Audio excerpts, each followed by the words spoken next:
કેશોદ ભાજપ દ્વારા પોરબંદર લોકસભાના ભાજપના ઉમેદવાર ડોક્ટર મનસુખ માંડવિયાનો ધન્યવાદ સમારંભ યોજાયો હતો, જ્યાં કાર્યકર્તાઓએ હર્ષોલ્લાસ સાથે ઉષ્માભર્યું સ્વાગત અને અભિવાદન કર્યું હતું. તો માંડવિયાએ પણ પોરબંદર લોકસભા બેઠક પર જંગી બહુમતીથી વિજય થવા બદલ કાર્યકર્તાઓનો આભાર વ્યક્ત કર્યો હતો. તેઓએ પોતાની જીતને કાર્યકર્તાઓની જીત ગણાવી હતી.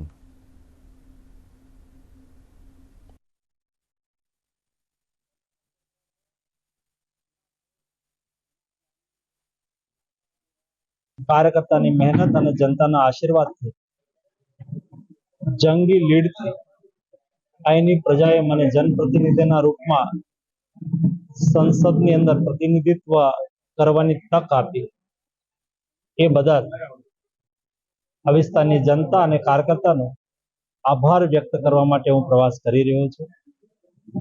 જનતાને અને કાર્યકર્તાને મળવાની મને ખુશી છે.